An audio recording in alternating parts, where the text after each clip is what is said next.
get going.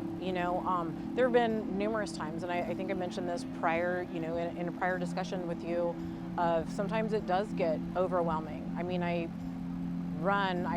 co-run a walnut processing operation with my husband, and a farming operation, and agriculture spraying business, and also this farmers market. And sometimes it does feel overwhelming in the sense of there's so much to do. But in the past 5, I've seen just such a diverse, just the younger crowd, our consistent, older crowd, so I really want to get more of the music, the arts, I love that. Yeah, I just absolutely love that, want to promote that. There are kids who come here with their parents and they're like, I make this or I do this, right? And I'm like, you want to set up a booth? Free of charge, because I want to encourage young entrepreneurs, right? And if you see the drive in the kids, that they want to do that and they want to earn their own money, I'm for that. Yeah. I'm bring it out here. Them, yeah, come out here, do it, So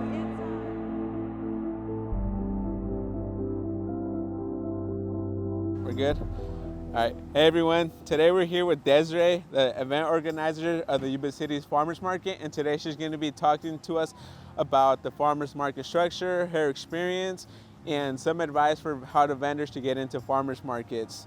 So Desiree, we can start off with, can you tell us about yourself and some of your experiences or skills?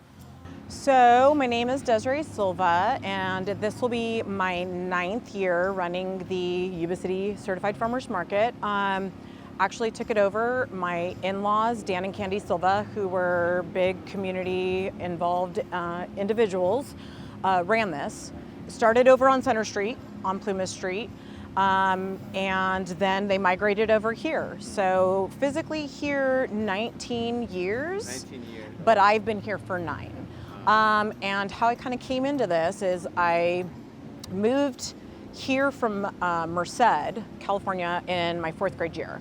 Always lived in Yuba-Sutter, but then in about 2003, I met my husband, who is a 3rd-generation farmer, and his family grew stone fruit, walnuts, the whole thing. So just started coming out with his parents and helping them. I would even be in the orchard, picking the fruit for, that farmer's market that was coming up. My kids have been completely involved in it since they were, about 5 years old, from my youngest from birth. So I would always help. But until my father-in-law passed away in 2016, 3 weeks before the season was about to start, I jumped in and took it over. And all of these vendors, the majority of them, had already knew who I was because of my presence, helping out here. Being around. Yeah, from being around. And so I just kind of jumped in. It's kind of a whirlwind, but we got it started about 2 weeks a little later than anticipated because of my dad's passing. And then, this is where I've been this entire time. How was that experience just jumping into the farmers market? It's a lot to learn. So this is a certified farmers market, meaning that the county, which actually she's here today doing an inspection, the Sutter County Ag Department comes out and does an inspection once a month on the certified vendors. I deal with the state, so we pay quarterly fees for operational periods of times for the farmers market. So each vendor that participates, regardless of certified or uncertified status, is a fee that you have to pay to the state of California to be in compliance with a certified farmers market. So it was a lot of information to grasp. That's what my dad did. So I would work the booth, pick the fruit, but to physically know, the rules and regulations of operating a certified farmers market was a lot to take on. But luckily, the Sutter County Ag Department was so helpful. They gave me this huge binder of the rules and regulations. The state was honestly helpful in kind of transferring over, the market to me. And then just finding out the general permits that you have to get from the city in order to operate. It was just a lot of information to retain. So yeah, whirlwind, but good knowledge. Yeah. So can you talk to us, like, can you walk us through like the operations of like the farmers market, like its structure, maybe go into like the permits you need, as well as can anybody run a farmers market, or do you have to be a certified farmer in order to organize the market? So to operate a certified farmers market, there are 3 things that you can be, okay? A certified grower yourself. So meaning I'm a walnut farmer and I'm a processor, so I'm able to do that.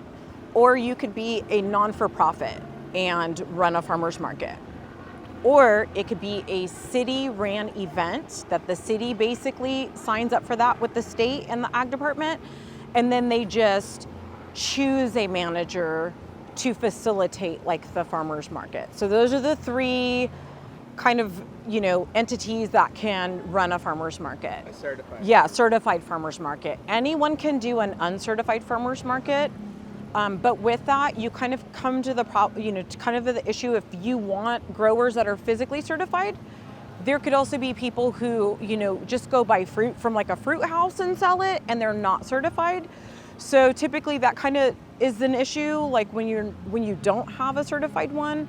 But sometimes it's just really complicated to do a certified because of all of the processes that you have to do. So like with me, I have to file an application with the city because this is a city property, okay? So I go through that process. Then I need to obtain insurance for the entire venue. Then I have to do an application with Sutter County Ag Department. And then with that, I fill that application out. They submit it to California Department of Food and Ag to make sure that my market is in compliance, like with my quarterly dues, like all of those things. If you're out of compliance, typically they'll, reject you from being able to operate. And then if I have food servers or drink servers, I have to have a permit from Environmental Health Department of Sutter County. So you have to have a special events permit, and then just an overall general permit of people who are physically here, vendors who are selling, food, drinks. So that's kind of like the process. Yeah. And then with that, each certified vendor has to fill out every single market attended, what's called a load list. So I distribute those. They fill out like what they brought for the day and how much they anticipate that they sold. And then I keep a record of that because the ag department can come to me at any time and say, we need to review your load sheets for all of your vendors.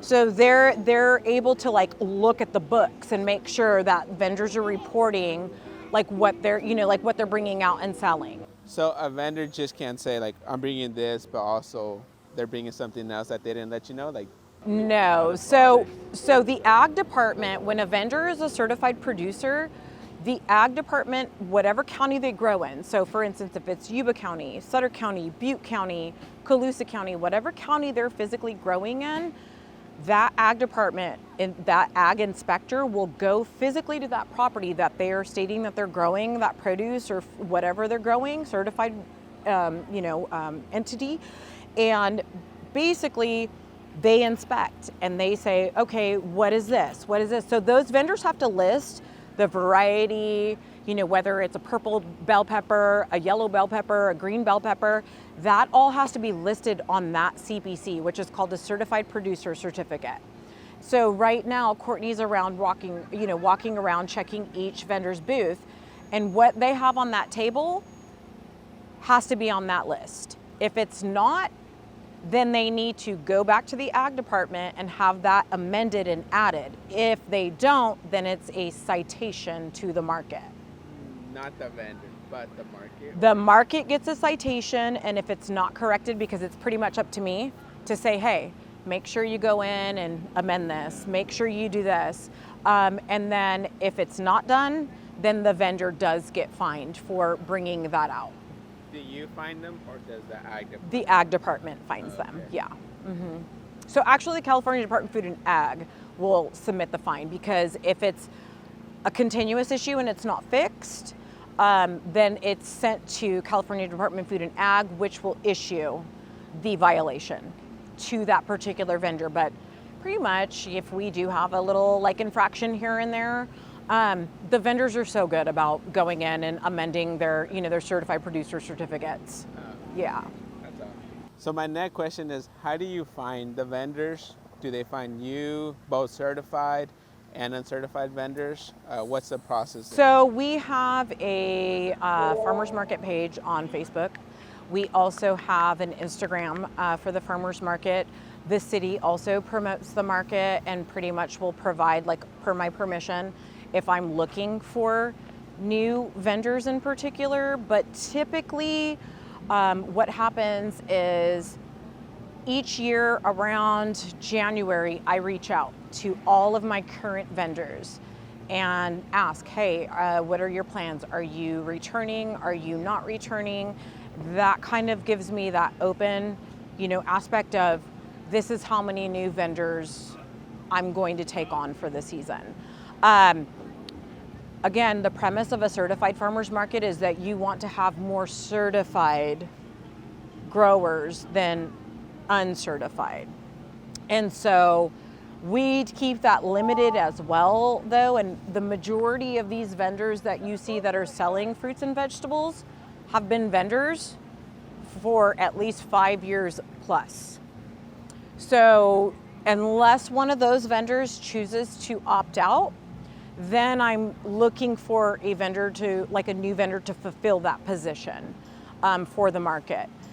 In regards to uncertified, it just depends on kind of like the curb appeal. To be real, some people really cannot have, unshaded areas, and this market is kind of, you watch it during time frames and you're like, it's getting hit really hard with heat, right? In certain types of things that vendors are selling, we kind of limit that because we're not like streets and streets of a farmer's market, right? So you'll go to Sacramento, Midtown, Chico, Nevada City, Grass Valley. There's streets full of vendors. We're not. So, we just encompass this town square fountain, and you kind of have to keep it separated. So like on the corner here, you'll see like signs that say entering certified, and then on the other side when you're walking out, it'll say leaving certified. So it has to be marked. Certified and uncertified vendors cannot be on the same side unless an uncertified vendor is on an end cap. So behind me, you'll see uncertified, then it's certified all the way down.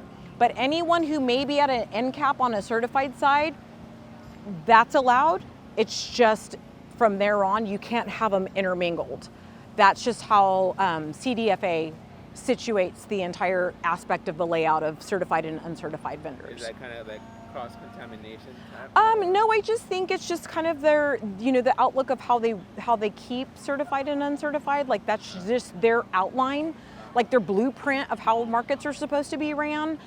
So, we always fall in line with that. And so, I do get a lot of people who reach out. I also have like on the farmers market page, like my phone number, my office phone number, or my email, like my email address. People can reach out and say, hey, we're interested. How do we become a part of the farmers market? And if it's somebody, typically my first question is, what is it that you are wanting to sell?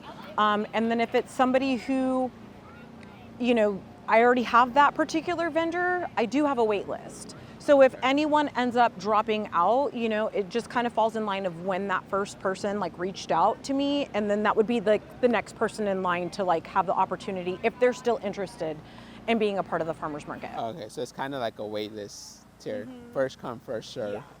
Yeah. Okay. Yeah. And have been situations where you're actively looking for vendors? Like, let's say you want a specific type of vendor, they're not on your wait list. Do you have like an approach there? Or? So we will kind of put that out there, on social media, like looking for, like I would love to have a cheese vendor here. You know what I mean? We already have eggs, honey, bread, wine, which she's not here today, but we do have a wine vendor.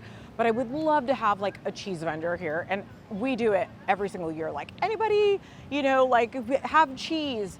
Typically like those vendors though are like doing those larger scale farmers markets like San Francisco, like Davis, like something of those sorts, So You know, we always put it out there what we're looking for. This year, when we started kind of putting out like what we were looking for, it was more along the sense of food, you know, because we don't have too many food vendors. So with Zhang's coming out, you know, with the egg rolls and the rangoons, and then we have Spice Mix that's they're doing samosas and like more of like the South Asian and Mediterranean. And then we have Samosas, who she's been here for so many years, who solely does she's not here today, she'll be back next week, but she does solely samosas and like butter chicken and like cauliflower wraps. So, you know, but food, cheese, like we'll be like, hey, we're looking for these vendors, and sometimes it's sad because I know like a lot of people reach out and they're like, oh, we really, really want to be a part of your market. And you know, honestly, if I don't have space, I feel bad. But again, you know, I do maintain that wait list. So if, you know, one of the vendors chooses to opt out and say, hey, we can't do it any longer, you know, I'll reach out to that person and be like, hey, there's an open spot. Are you interested? So. Is it just them opting out, or has there been situations where you also need to remove vendors? For example, like, you know, you said this is a consistency thing on Saturdays. Do you have like a deadline or like a rule, like if you miss this amount of farmers markets, you're gone, or how does it? So one of the requirements as well from like the Ag Department and the California Department of Food and Ag is that you provide them a set of market rules. So each vendor, the first market that they attend, receives a packet of the farmers market rules. And then the back page is kind of like an acknowledgement that they received those market rules. Do they read them? I don't know. But I'm pretty forthcoming, especially with like new vendors who are wanting to be a part of the market, about what those requirements are. I reiterate them quite a bit. You know, so that way they know this is something that you really do have to commit to. My daughter, who she was supposed to be here by now, she's on her way. That's my assistant manager. She's 24. She's been raised within this market. So she knows how this operates, and she knows me, I'm her mom. She knows how I operate. I think people definitely, I mean, I'm not jealous, I love it, but I think people are like, Dylan's just so great. She's a lot nicer, and I'm a stickler in the rules. But yes, the vendors are aware of the requirements of being here. The notice of if you're gonna not show up. Vendors do have 24-hour notice. Now, I do understand some people like wake up in the morning and they are just extremely sick. I'm good on that. But if it's a situation where it's not even calling, not showing up, typically I'll do 2 of those. And then after that, it's a written notice in regards to, you know, hey, you're not showing up. You're, you know, pretty much on the verge of, you know, your position's going to be forfeited from the market. I've never had an instance where I had to physically like have a conversation with a vendor and say you're out. Typically, if it were, I've had one instance where it was almost to that point, but that vendor went ahead and opted out on their own. So typically, because of just how close like the vendors are and how we communicate and how I will communicate with those vendors in that sense, they pretty much know, you know what I mean? Like what the requirements are. If a person wants to participate, but they have, you know, kids, busy schedule, other events, there's an every other weekend. So they at least have to participate in 2 markets a month. If they wanted to do more, great. If not, 2 is the minimum. And then choosing when they want to start, that's always an option as well. And then choosing when they want to quit is always a vendor option. I do not say you have to be here from the beginning to the end. It's your choice when you want to start, when you want to come out, and when you want to end, as long as you kind of like have the courtesy of like notifying me of what your position is at the farmers market. So you're pretty lenient. It's not like you give vendors an opportunity. Yeah. No, absolutely. And I mean, you know, a lot of the vendors, like I said, they kind of know, because even before they join, I'm really pushing that on them. Yeah. And then my next question, like, do you have any advice for like vendors to get into the farmers market? Like any tips, like if it's first time vendors looking to get in the farmers market, like what do you recommend or tips that they can do? So anyone who's wanting to be a part of the farmers market, my questions are always the same. Like just like I had mentioned, it's what do you want? What are you interested in selling, or what do you grow? And then my next question to that person who's inquiring would be like, if they were a certified grower, well, are you CPC certified through your county? No. Okay, how do I go about doing that? I mean, I guide them, like whatever county you're in, reach out to your ag department. They'll walk you through those steps. If they are a crafter, do you have a seller's permit or a business license?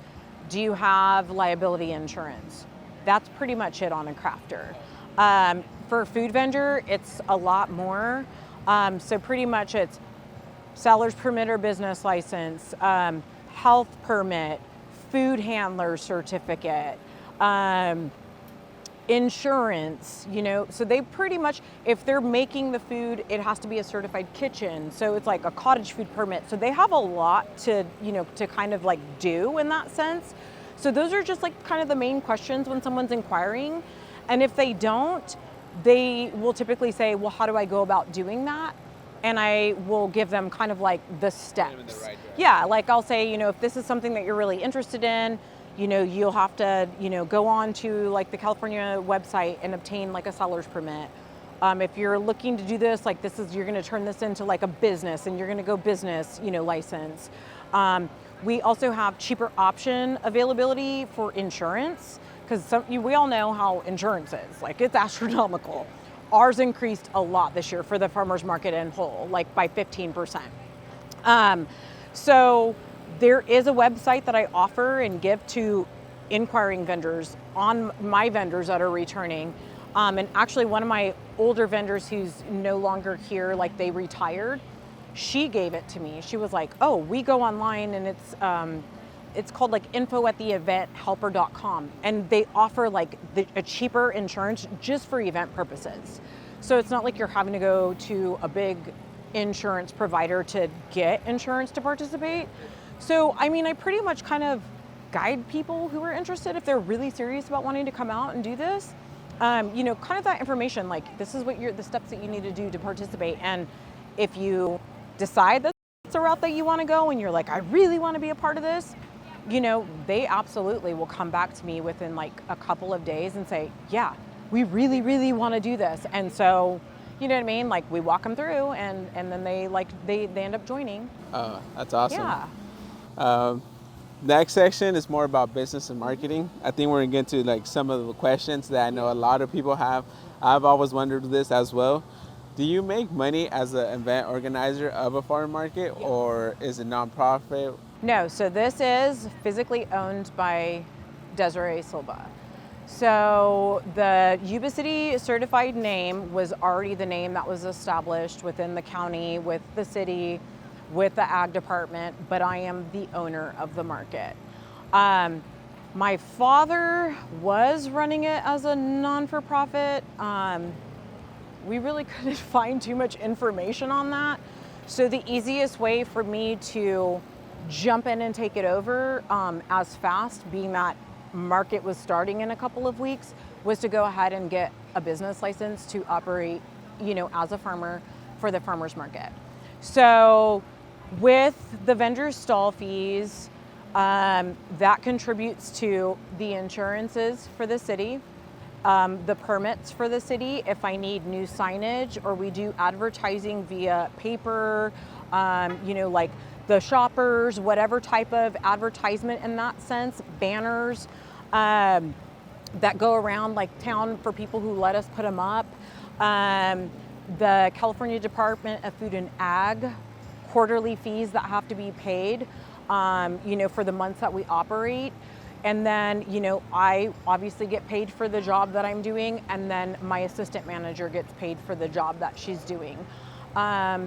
Any of the supplies, the printing, the applications, the stamps, everything that goes into printing, all of the paperwork that has to be done, all of those fees are covered by the farmers market stall fees. Oh, okay, so stall fees are what generates revenue Yes. for the. Yes. Okay, and is the stall fee the same for all vendors, or does it fluctuate? Yes. So every vendor for the 10 by 10 stalls pays a price, okay? This year, we did have to do an increase. We hadn't had an increase for a very long time, but with the city, you're okay. With the city implementing the insurance at a higher cost this season, we pretty much had to do that. We also did have to cut some things which we weren't doing too much of. So as you see, we have musicians. We have a musician playing every Saturday. I pay for the music. The market pays for the music as well. We do not have vendors here who are performing unpaid. We really want to support our musical community as well, so we pay for that. Emily, who is not here today, who does the face painting and the arts and crafts with kids, if she wants to do a special craft, I will say, what do you need help with? Because she's providing a service for the kids to be able to do something fun here, right? And I do not charge her, for instance, a fee for doing the face painting. I do have vendors that participate here that are exempt because they are a non-for-profit. So what their booth is selling is in support of something that they're raising money for. So I do have 2 vendors that participate who do not pay a stall fee because of what they're doing, and the money that they're raising is going towards a non-for-profit cause, which they provide me like their mission statement and their non-for-profit, so we know like what it's going to. So that's also something we have here at the market. If for instance, and I've kind of put that out there as well, like young artists, like you want to come out here and you want to like display your artwork, I'm not charging you for that. Like I am really like wanting it to be like an encouragement, because this market has been going on for at least 33 years in totality. And in the past 5, I've seen just such a diverse, like just the younger crowd, like, our consistent, like older crowd, so I really want to get more of like the music, the arts, like I love that. Yeah, I just like absolutely like love that, want to promote that. So, there are kids like who come here with their parents and they're like, I make this or I do this, right? And I'm like, you want to set up a booth? Like free of charge, because I want to encourage like young entrepreneurs, right? And if you see the drive like in the kids that they want to do that and they want to earn their own money, I'm for that. Yeah. Like I'm like, bring it out here. Yeah, like come out here, do it, And I do have to introduce, yes, come over here.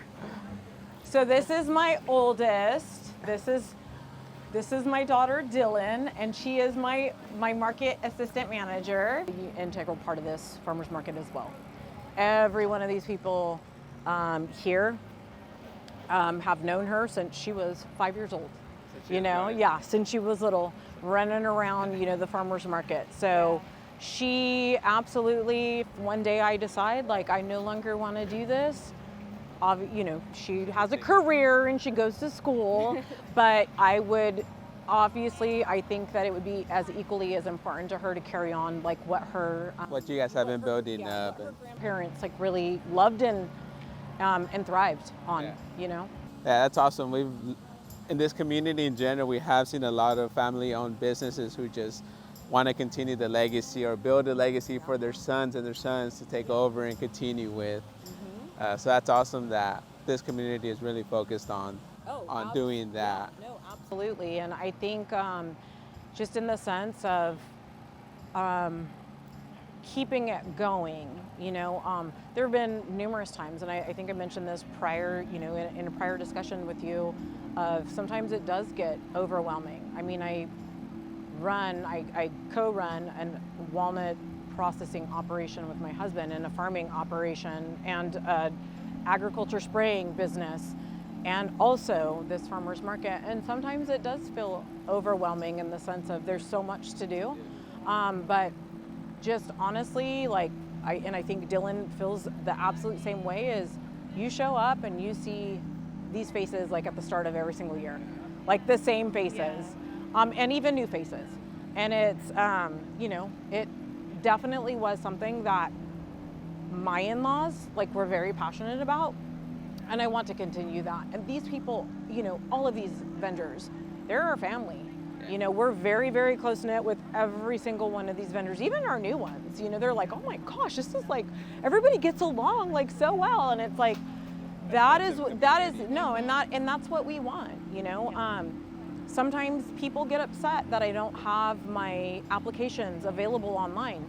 And I'll be the first to admit, I'm very particular. Like, I really want to have the engagement and having communication with that person who's going to be a potential vendor, to see how they're going to fit in with everyone else, because pretty much everyone else around here is just so, like chill. Everyone is so chill, but it's just a community of people who are all from this region. So really when we're, having, you don't raise your stall fees or you don't do this over time, and the reality of it is that we just want all of these people to put wealth back into their own community. Mm-hmm. And what happens is you go to the grocery store and all of the wealth is like going to like New York City or Houston, Texas, or these big cities that have enough money. And when you shop at a farmer's market and you shop local and you buy from somebody who lives down the street, that person's going to put wealth back into the community. And that's really what a certified farmer's market is to certify that person lives here and really grows what they sell. So. That's awesome. Yeah. Dan Silva was a real social butterfly. Yeah. He just bounced off of everyone. He really embodied what the farmer's market was, and he would just walk around, and it would be a 30-minute conversation every 5 steps. Yeah. So it's like knowing your community and knowing the people around you. Over the past years, we've seen a lot more like younger people coming to the farmer's market and getting engaged. And even though we have a lot of older folks in this community, it's nice to see that newer people are kind of coming in and experiencing the new things that we have here. That's awesome. It's a good segment, and we can finish off with this. Is there a strategy or marketing strategy that you guys are using, like you say, like gating the younger generation here, getting more people out here? Like, what are your guys' marketing strategy? So I do the marketing for the farmers market, and my mom does as well. She does some on Facebook, but I do the farmers market Instagram, and I started it a couple years back, and really it's just about like posting pictures that are just captivating what you have here, showing people the good environment that you have, making sure that you're taking videos as well as posting pictures, and creating things that get your community to engage with you. So like I'll say, oh, hey, what did you get in your farmer's market basket today? And if you make a meal, we'll repost it, and however many people do that, we'll give out a gift card, etc. Whoever has the best recipe or something like that. So just finding ways to engage your community, or having days like we had face painting for kids during October. So we have kids come out and get face painting, but also they can paint pumpkins that are donated by Always Fresh. So it's just a different way to engage, and you have to just be creative. And if you really want something to work, it will, and it will because you want it to. Yeah. So is there any specific strategies on social media that you've seen work? Like, is it like Facebook Reels, Instagram Reels, TikTok? I think it's about knowing your audience. So we have a very mixed audience, but we have more of an audience on Facebook, absolutely.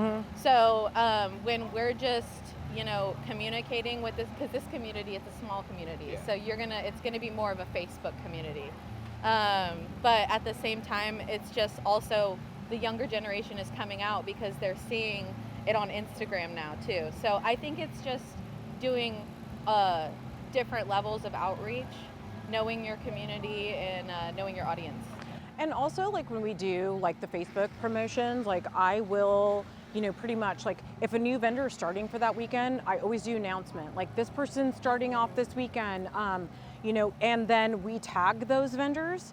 And then those vendors are tagging that market page. So we have vendors that have certain following, and then when they tag the market, then people are like, I'll see comments like on the Facebook, like, they tag that person. We should go. Let's check this out. We didn't know. So you guys leverage their following. Yeah. So we leverage other people's following. Getting them to repost your post, getting like getting all of our vendors to follow us, and then when we tag them, and then they post it on their page. So yeah, absolutely. They get their follow, they know where the followers will know where they're going to be, etc.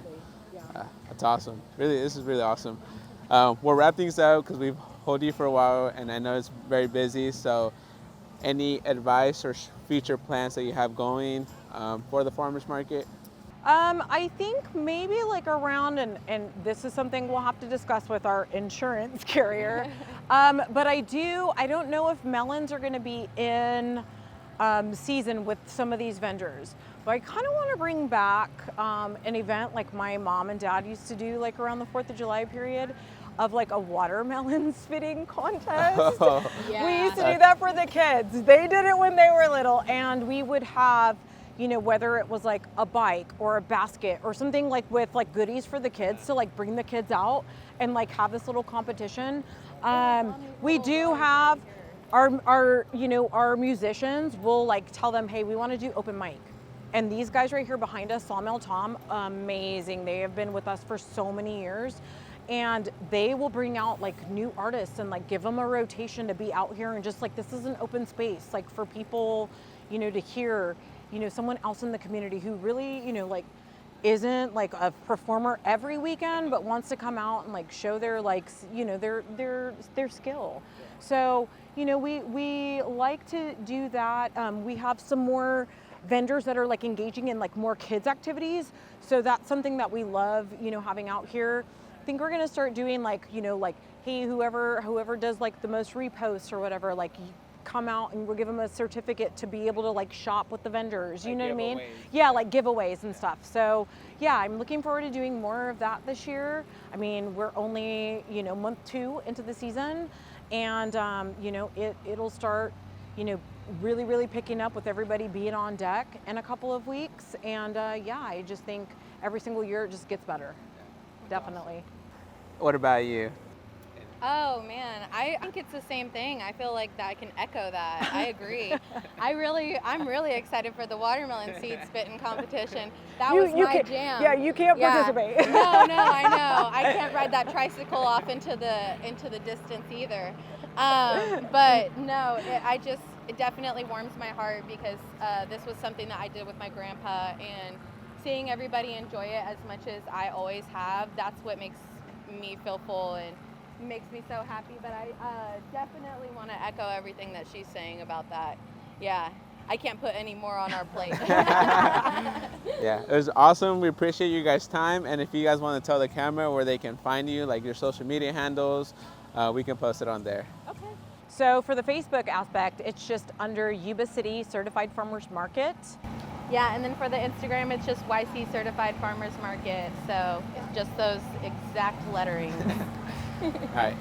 I think we're wrapping up. Thank you guys. Awesome. Really appreciate the time. Yeah, Learned so much. Oh, I'm like, sorry. Thank you so much. We appreciate it. Thank you so much. Here you are. Thank you too. Nice to Like meet that. you. You came Nice in to with the